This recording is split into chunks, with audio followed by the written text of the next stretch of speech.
Hoje a gente vai dar uma espiada no manual do marketing, sabe? Para entender aquelas estratégias que, no fundo, influenciam a gente todos os dias. Pois é, já parou para pensar nisso? Muitas vezes a resposta não está só no produto, não. Existe uma força quase invisível por trás de tudo isso, que é o marketing. Essa mistura de arte e ciência que faz a ponte entre o que é vendido e quem compra. No fim das contas, o que é marketing? Bem, na sua essência, o marketing está aí para resolver o maior desafio de qualquer negócio. Porque, vamos combinar, ter uma ideia genial não basta, não é?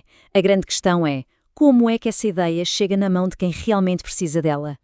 Olha, tem uma definição clássica do Philip Kotler, que é considerado o pai do marketing moderno, e ele resumiu isso de forma perfeita. Marketing não é só vender, de jeito nenhum.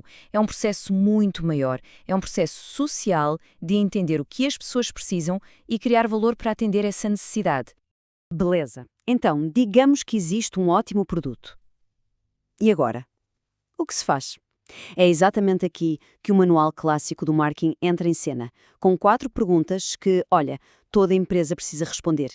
E a resposta para essas perguntas está na jogada mais clássica de todas, o famoso mix de marketing, que todo mundo conhece como os 4 P's.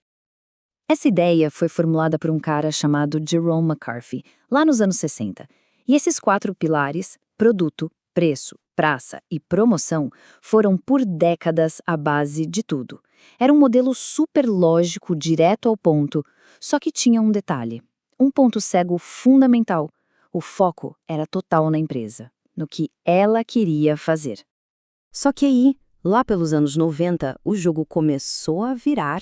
Uma nova perspectiva apareceu, dizendo, espera aí, o manual não está focando em quem realmente importa aqui, o cliente. E essa tabela aqui mostra essa virada de chave de um jeito brilhante. Um outro cara, o Robert Lauterborn, ele não só trocou as palavras, ele inverteu a lógica toda. Onde era produto da empresa, passou a ser o valor para o cliente. Onde era preço, virou o custo total que o cliente tem. Praça virou conveniência. E promoção, bom, virou comunicação, uma via de mão dupla. A perspectiva mudou 100%, do negócio para a pessoa.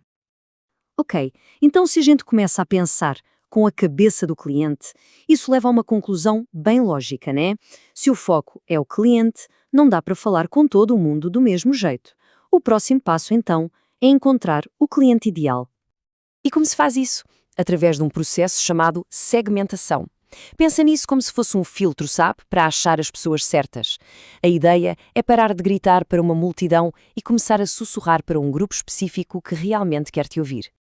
Tudo começa aqui, com o mercado total.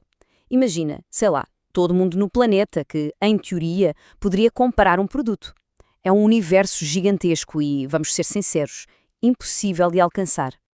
Aí a gente começa a afunilar, aplicando um primeiro filtro para achar o mercado potencial, ou seja, aquela fatia da população que já tem algum interesse ou as características certas para o produto. Depois, o foco fica ainda mais específico, o mercado disponível. Aqui, a gente está falando das pessoas que a empresa consegue de fato alcançar com os recursos que tem. É aqui que a estratégia pisa no chão, se torna realista. Até que finalmente a gente chega no nicho. Esse é o ouro. Aquele grupo super específico, qualificado, que a empresa consegue atender melhor do que ninguém. É aqui que a mágica acontece, onde a conexão mais forte é criada. Mas olha, só encontrar esses clientes não é o fim da linha. O verdadeiro objetivo, o grande prémio, é construir algo muito mais forte, muito mais duradouro. E esse algo é a marca. Pensa na marca como um espaço que uma empresa aluga na mente de alguém. É uma promessa, um símbolo, um atalho que ajuda a gente a decidir o que comprar. E as marcas mais poderosas, essas conseguem uma coisa incrível. Elas se tornam o próprio nome da categoria do produto. É só a gente pensar no dia a dia aqui no Brasil. Ninguém chega na farmácia e pede uma haste flexível, certo? A gente pede um cotonete. Ninguém pede palha de aço, pede Bombril. Ou lâmina de barbear. A gente pede Gillette. A marca simplesmente virou o produto na cabeça de todo mundo. Isso sim é o ápice do poder de uma marca. Então, assim como o manual evoluiu lá dos 4 Ps para os 4 Cs, ele está evoluindo de novo e agora por causa da era digital.